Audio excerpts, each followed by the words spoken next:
नमस्कार, मैं हूं रवि केंद्र चैनल पर आप देख रहे हैं कब बदलेगी तस्वीर। उत्तराखंड के सरकारी स्कूलों में शिक्षकों की कमी दूर नहीं हो पा रही है, जिसकी वजह से बच्चों की पढ़ाई पर बड़ा असर पड़ रहा है। मौजूदा हालात ये है कि धर्मनगरी हरिद्वार के भगवानपुर में 135 बच्चों पर 2 ही शिक्षकों की तैनाती है। आप अंदाजा लगा सकते हैं कि शिक्षक 135 बच्चों को कैसे पढ़ाते होंगे और क्या पढ़ाते होंगे। इस रिपोर्ट में देखिए और उसके बाद जिम्मेदारों से बात। कैसे बच्चों को हैंडल करना है, इसकी तो ट्रेनिंग हमें दी जाती है। विभाग समय समय पे ट्रेनिंग देता है हमें, और हमारे बीओ सर ने भी व्यवस्था कर रखी है। हाई स्कूल के टीचर भी यहाँ पे आके पढ़ाते रहते हैं बच्चों को, और व्यवस्था के लिए हमने एप्लीकेशन दे रखी है। बीओ सर यहाँ पे एक टीचर की व्यवस्था कर देंगे। कितने टीचर हैं फिलहाल? अभी फ़िलहाल यहाँ पर 2 टीचर हैं बच्चे कितने हैं? और 135 बच्चे हैं। 135 बच्चे, 2 टीचर। जी शिक्षा प्राप्त करने में काफ़ी समस्या का सामना करना पड़ रहा है बच्चों को। तो किस हाँ, तरह से देखते हैं? तो हम क्या मांग कर रखी है आपने टीचरों से? जी हाँ, एक टीचर की मांग कर रखी है हमने। कितने समय से समस्या चलती आ रही है? ये तो अभी सर मार्च से रिटायर हुए हैं सर, तब की गई। हाँ बीच में समस्या थी, कई साल समस्या रही, तब भी 2 ही टीचर थे हम, पर फिर एक टीचर आ गए थे 2019 में। किस तरह से मांग? हम एप्लीकेशन लिख के भेजते हैं और छात्र संख्या लिख के भेजते हैं कि सर इतने टीचर हैं और इतने अध्यापक हैं। इस संबंध में खंड शिक्षा अधिकारी अभिषेक शुक्ला से बात की गई तो उन्होंने बताया, चौली शहाबुद्दीनपुर जो जूनियर हाई स्कूल है वो उच्चीकृत हो चुका है। उसी कैंपस में हाई स्कूल चौली शहाबुद्दीनपुर विधिवत चल रहा है, जहाँ पे एलटी संवर्ग के समस्त शिक्षकों की नियुक्ति हो चुकी है। एलटी संवर्ग के शिक्षक कक्षा 6 से 10 तक पढ़ाने के लिए ही नियुक्त हुए हैं। चूँकि संगठन का कुछ इशू है, जूनियर शिक्षक संगठन का, इस वजह से उच्चीकृत जूनियर हाई स्कूल्स जो हैं वो पृथक से संचालित कर रहे हैं वो लोग अपने, इस वजह से दिक्कत आ रही है। मुख्य शिक्षा अधिकारी कार्यालय स्तर से और जिला शिक्षा अधिकारी कार्यालय स्तर से इस आशय का निर्देश प्राप्त हो चुका है, जारी कर दिए जा चुके हैं कि जूनियर और स्कूल जो सेक्शन है वहाँ पे एलटी के अध्यापक भी पढ़ाएं। मैं इस मैटर को देखता हूँ, यदि वो नहीं पढ़ा रहे हैं तो हम उनके लिए कार्रवाई करेंगे और उनके लिए विधिवत निर्देश जारी करेंगे। और यदि किसी शिक्षक की भी व्यवस्था करनी पड़ेगी तो जहाँ पे अधिसंघ के शिक्षक हैं वहाँ से हम व्यवस्था हेतु भी शिक्षक को भेजेंगे जनहित में। और तो ये रिपोर्ट आपने देखी है, जहां पर 2 शिक्षक और 135 बच्चे। सोचिए वो शिक्षक क्या पढ़ाते होंगे और बच्चे किस तरीके से पढ़ते होंगे। हमारे संवाददाता जिन्होंने रिपोर्ट हमें भेजी है वो फोन लाइन पर हमारे साथ हैं। मैं उनसे ज़्यादा जानकारी ले लेता हूं कि किस तरीके से यहाँ पर ये जो स्कूल है वो चल रहा है। मुरसलीन अलवी हैं। मुरसलीन, जिस तरीके से 135 बच्चे और 2 शिक्षक, ये तो बात कहीं गले नहीं उतर रही है। मुरसलीन, सुन पा रहे हैं आप? जी जी जी, एक मैं सौ आपको बता दूं, जी मैं जी। आपको बता दूं 135 बच्चों पर यहाँ टीचर नियुक्त हैं और ये काफी लंबे समय से एक टीचर उन बच्चों को शिक्षा ग्रहण करा रहे हैं। मगर कंडीशन ये है कि कहीं बच्चों की क्लासेस खाली हैं तो कहीं टीचर उपलब्ध नहीं है। ऐसे में जो बच्चे अभिभावक बच्चों को स्कूल में पढ़ने के लिए भेज रहे हैं, किसी उम्मीद से वो पढ़ने के लिए भेज रहे हैं कि हमारा बच्चा पढ़ लिख कर कोई तरक्की करेगा, मगर इस कंडीशन में वो बच्चे कैसे पढ़ेंगे, कैसे बढ़ेंगे? हाँ, कैसे पढ़ेंगे और कैसे बढ़ेंगे, सवाल यही है। ये व्यवस्था क्यों नहीं हो पाई यहाँ पर? 2019 में एक शिक्षक और आए, उसके बाद 3 हो गए, फिर 2024 के मार्च में फिर 2 हो गए। इस संबंध में हमने जो बात की है अधिकारियों से, खंड शिक्षा अधिकारी से, तो उन्होंने बताया कि यहाँ पर जो है एलटी जो शिक्षक हैं उनको नियुक्त किया गया है। ये इसी कारण जो है वो उनको कहा गया है कि आप यहीं पर शिक्षा, जो बच्चे हैं 6ठी से लेकर 10th तक की कक्षाओं को भी शिक्षा दे सकते हैं। मगर उनका कहना है कि कोई उनका पर्सनली समूह का कुछ ऐसा मामला है जिस कारण कोई इश्यू बना हुआ है, जिसकी वजह से वो लोग शिक्षा वहां नहीं दे पा रहे हैं। अगर ऐसा कुछ है तो उनके प्रति कार्रवाई की जाएगी, मगर आखिर ये कार्रवाई कब होगी ये देखने वाली बात। मुरसलीन, ये तो बात तब की है ना जब आप उनसे सवाल कर रहे हैं, उनको बता रहे हैं, लेकिन खंड शिक्षा अधिकारी की भी तो जिम्मेदारी बनती है कि जहाँ पर उनको पता है कि यहाँ पर इतने बच्चे हैं और कोई अध्यापकों की यहाँ पर तैनाती नहीं है। एलटी संवर्ग के जो शिक्षकों की बात हो रही है, ये भी कुछ समझ में नहीं आई कि सिर्फ यहाँ पर 4 बच्चों को पढ़ाते हैं, जो और बच्चे उनको नहीं पढ़ाते हैं। ये तो किस तरीके का ही मनमुटाव है जिसकी यहाँ पर जो दिक्कतें हैं, जो परेशानी है, वो तो बच्चे झेल रहे हैं। जी, ये इनका पर्सनली इनका इशू है, उसको लेकर के सारी दिक्कतें बच्चों को झेलनी पड़ रही है। जबकि शिक्षा अधिकारी को चाहिए कि यहाँ पर किसी न किसी टीचर को नियुक्त करें ताकि बच्चों का भविष्य सुधर सके। अब हमने देखा कि जब आपने खंड शिक्षा अधिकारी से ये सवाल किया कि यहाँ पर बच्चे 135 शिक्षक 2, उन्होंने कहा कि मैं इस चीज़ को दिखवाऊंगा और यहाँ पर कार्रवाई भी की जाएगी, क्या लगता है? देखिए, तो देखने वाली बात है आखिर कब तक ये कार्रवाई होगी, मगर जब कार्रवाई होगी जब समय बीत जाएगा। हाँ, ठीक कह रहे हैं आप भी कि जब समय तो बीत चुका है वैसे भी, और 135 बच्चे क्या पढ़ाई कर रहे होंगे, ये बड़ा सवाल है। तो यहाँ पर जो जनप्रतिनिधि हैं उनसे भी ये बातचीत होती होगी, उनकी ओर से कुछ कहा जाता है, जो जिम्मेदार लोग हैं? जनप्रतिनिधि जो है, गांव के जो जिम्मेदार लोग हैं, उनसे हमारी बातचीत, तो हमने उनसे बात की तो उन्होंने कहा कि कई बार हमने इसकी शिकायत भी की मगर अब तक कोई कार्रवाई अमल में नहीं आया है मामला। बिल्कुल ठीक कह रहे हैं आप। ठीक है मुरसलीन, आप बने रहिए हमारे साथ। ग्रामीण भी हैं जो लोग इस बात को भली भांति जानते हैं कि यहाँ पर अगर शिक्षकों की तैनाती हुई तो बच्चों को अच्छी शिक्षा मिल पाती। प्रवीण राणा है। प्रवीण जी, आपका बहुत स्वागत है चैनल पर। धन्यवाद सर।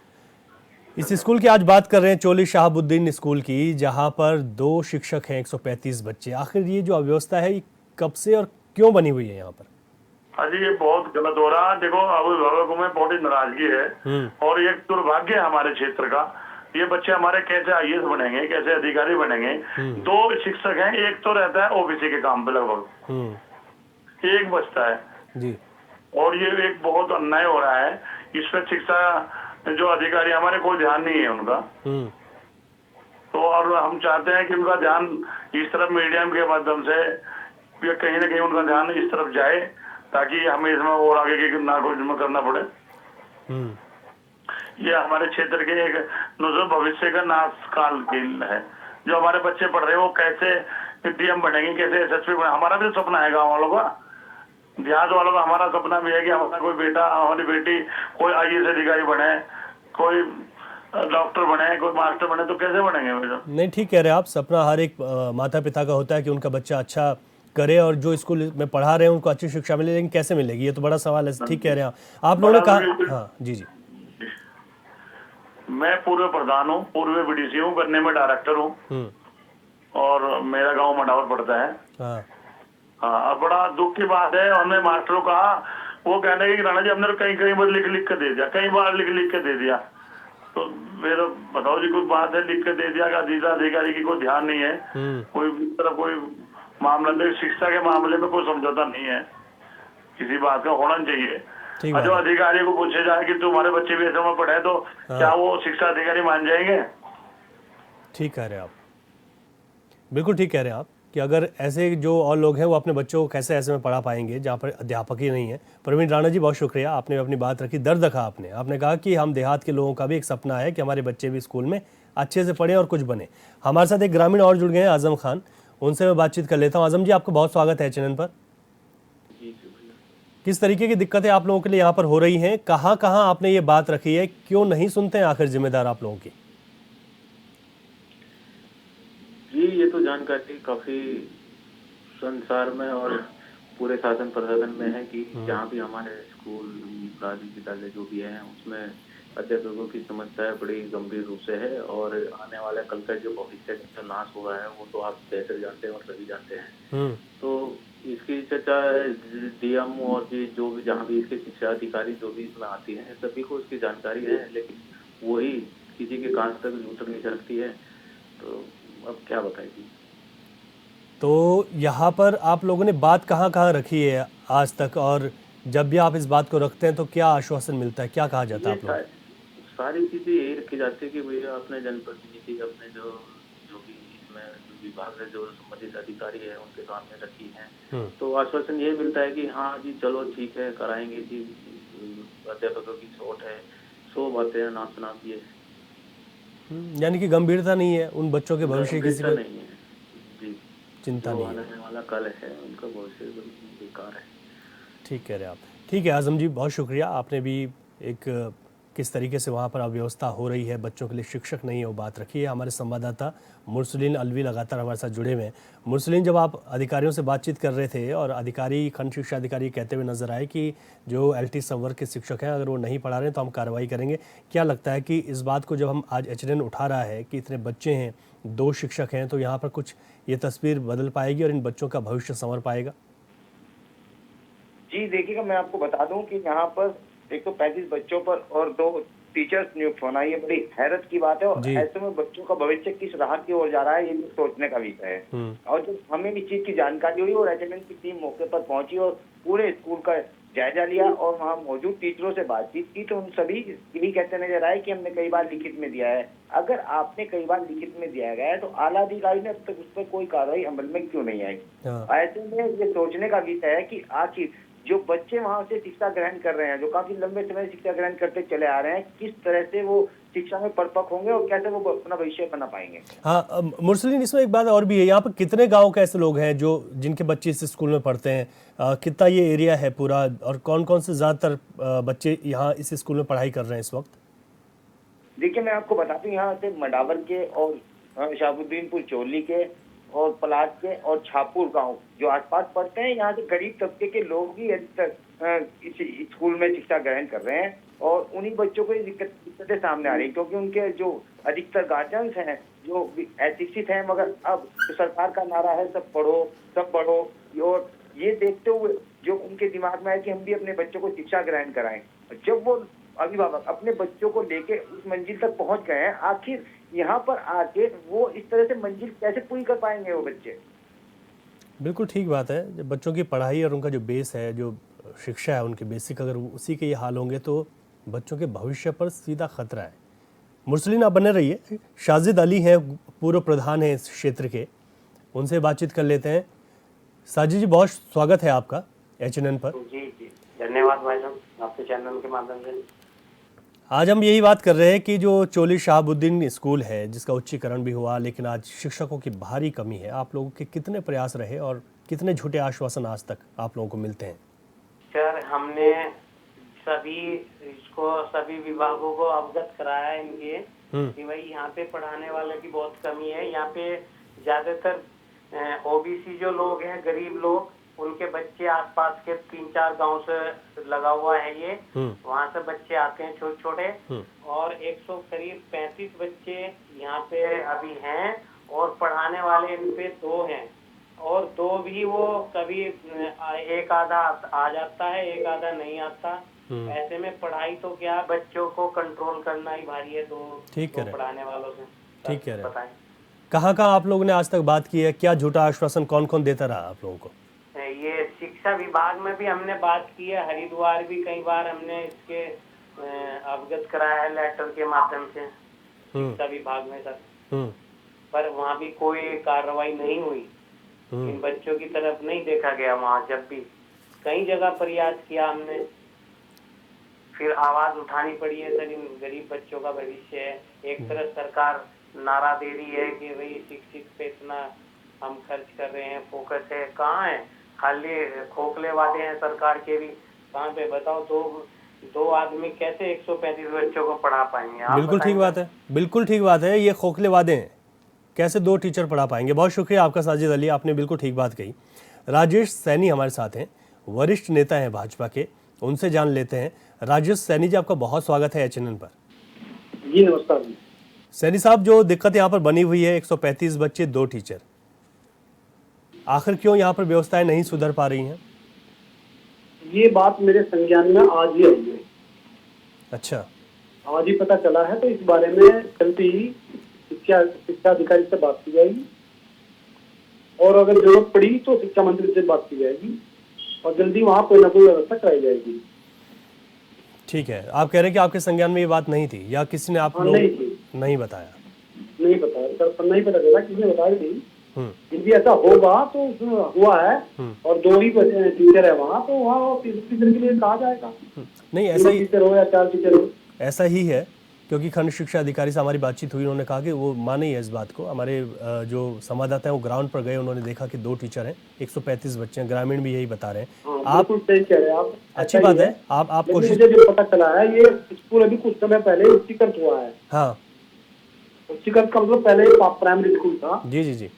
ये 8वीं तक के लिए उच्चीकृत किया गया है। हाँ, तो इसमें हमें इस बात का पता नहीं चला था, ये आज ही पता चला है। इसमें 2 ही टीचर हैं। इस बारे में मैं जिला शिक्षा अधिकारी से भी वार्ता करूंगा जी, और हमारे जो हो सकता है शिक्षा मंत्री जी धन सिंह रावत जी, उनसे भी हम बात करेंगे। चलिए, तो अच्छी बात है कि आप कह रहे हैं, लेकिन आप इसे गंभीरता से लेंगे, एक ऐसा वादा कर रहे हैं यहाँ के स्थानीय लोगों के हाँ साथ। जी जी, हम बात करेंगे बच्चों को भविष्य का सवाल। बिल्कुल भविष्य का सवाल है। राजेश सैनी जी, शुक्रिया, आपने जो बात कही। अब हमें उम्मीद है कि आप बात करेंगे, क्योंकि आप सत्ता की पार्टी से जुड़े हुए नेता हैं, वरिष्ठ नेता हैं भाजपा के। मुरसलीन अलवी भाजपा के वरिष्ठ नेता जुड़े थे, राजेश सैनी वो कह रहे हैं मुझे आज ही पता चली है ये बात, और मैं बात करूंगा, शिक्षा मंत्री से भी बात करूंगा, और कोशिश रहेगी कि मुख्यमंत्री जी से बात करूंगा। क्या लगता है? जी बिल्कुल, भाजपा के वरिष्ठ नेता भी हैं और इन्होंने आश्वासन भी दिया है कि मैं शिक्षा मंत्री से भी बात करूंगा और आला अधिकारियों से भी बात करूंगा। कहीं ना कहीं बच्चों के भविष्य से हो रहे खिलवाड़ पर अंकुश लगाया जाएगा और कोई ना कोई टीचर की वहाँ पर व्यवस्था की जाएगी। मगर ये इनका किया गया आश्वासन कब तक सिद्ध हो पाएगा, कब तक यहाँ पर अध्यापक की नियुक्ति हो पाएगी, ये तो आने वाला वक्त ही बताएगा। ये तो आप ठीक कह रहे हैं कि आने वाले वक्त तय करेगा कि कितनी कोशिश की जाती है और वो कोशिश कितनी कारगर साबित होगी। मुरसलीन, यहाँ पर जिस तरीके से उच्चीकृत हुआ, प्राइमरी विद्यालय से ये उच्चीकृत होकर हाई स्कूल बना है, तो इसमें जो दिक्कतें हैं, एलटी संवर्ग के जो शिक्षक हैं उनकी पूरी तैनाती यहाँ पर, वो इन बच्चों को नहीं पढ़ाते। दोनों, आपने बताया कि दोनों जो जूनियर के टीचर हैं उनकी आपस में किसी तरीके की कोई ऐसी बातें हैं कि इसके चलते बच्चों का भविष्य सीधे तौर पर यहाँ पर ख़तरे में आ गया है। तो इसको लेकर जो शिक्षा विभाग है, जब आपने उनसे बातचीत की तो क्या लगता है कि एक तय समय सीमा के अंतर्गत ये चीज़ें की जाएंगी? उन्होंने कहा कि हम इसको बहुत जल्दी सही कर पाएंगे, और यहाँ पर वो ये भी कह रहे थे कि हम कार्रवाई करेंगे, नहीं पढ़ाई जाएंगी, अगर एलटी के जो लोग हैं वो नहीं पढ़ाते बच्चों को तो कार्रवाई की जाएगी। तो लगता है कि तय समय के अनुसार, क्योंकि तो एक ऐसी चीज़ है जितना वक्त, जितना देरी होगी उतनी कहीं ना कहीं दिक्कतें ज़्यादा होंगी, और बच्चों की सीधा पढ़ाई से जुड़ा हुआ मसला है। जी बिल्कुल सही कहा आपने कि ये समय जो है जितना भी बीतेगा उतना ही छात्र छात्राओं के लिए नुकसान का होगा, क्योंकि वो जब पढ़ नहीं पाएंगे तो आगे एग्जाम कैसे क्वालिफाई करेंगे। और ऐसे में आला अधिकारी, खंड शिक्षा अधिकारी ने बोल दिया है कि मैं कार्रवाई करूंगा। अब खंड शिक्षा अधिकारी कब कार्रवाई करेंगे, कब वहाँ पर नियुक्ति होगी, कब एलटी के टीचर, उनका अपना पर्सनली जो भी मामला है वो अलग रख करके उनको भी सोचना चाहिए कि बच्चों का भविष्य का मामला है, अगर वो बच्चों को शिक्षा दे दें तो कितना बेहतर होगा। बिल्कुल ठीक कह रहे हैं आप। और ज़्यादातर इस स्कूल में वो बच्चे पढ़ रहे हैं जो किसी प्राइवेट स्कूल में इतना पैसा अफोर्ड नहीं कर पाते। तो इन लोगों के लिए अब जो सरकार जो कहती है, सरकार का अगर पक्ष देखें, सरकार कहती है कि हमारी ओर से शिक्षा को लेकर तमाम जो कोशिशें हैं वो की जा रही हैं और ये तमाम चीज़ें की जा रही हैं। इस पर क्या लगता है कि जो सरकार तो चाहती है, लेकिन ये हीला हवाली जो निचले स्तर पर हो रही है, जिन लोगों को ज़मीन पर इन कामों को उतारना है, वो कितने लापरवाह रहते हैं? जी बिल्कुल, ये आपने बिल्कुल ठीक बोला कि ये मतलब जो हमारी सरकार यहाँ पर है, सरकार का एक नारा भी है कि सब शिक्षा पढ़ो बढ़ो, और शिक्षा के लिए जितना खर्च किया जा रहा है आप देख सकते हैं कि शिक्षा के मामले में कितना सरकार खर्च कर रही है। और अब हम जितनी जल्दी डिजिटल इंडिया बनने की जो बात है, वो डिजिटल इंडिया कब बनेगा और कैसे बनेगा, जब हमारी जनरेशन यानी कि युवा जनरेशन शिक्षित होगी तभी डिजिटल इंडिया बन पाएगा। और ये मोदी जी का सपना आखिर कब साकार होगा, और वो अगर प्रयास भी कर रहे हैं तो यहाँ निचले स्तर। बिल्कुल ठीक बात है कि सरकार तो चाहती है, लेकिन जिन लोगों को इन चीज़ों को धरातल पर उतारना है वो कहीं ना कहीं लापरवाह बने हुए। मुरसलीन अलवी, बहुत शुक्रिया आपका इस रिपोर्ट को दर्शकों तक पहुंचाने के लिए। और एचएनएन की हमेशा कोशिश रहती है इस कार्यक्रम के माध्यम से कि हम ऐसी तस्वीरों को बदलने के लिए जिम्मेदारों से बातचीत करें। हमें उम्मीद है कि जिन भाजपा के वरिष्ठ नेता और जिन जिम्मेदारों से हमारी बातचीत हुई है उनके माध्यम से यहाँ पर कोशिश की जाएगी और इस स्कूल में अध्यापकों की तैनाती होगी और बच्चों को अच्छी शिक्षा मिल पाएगी। कब बदलेगी तस्वीर में अभी के लिए इतना ही। नमस्कार।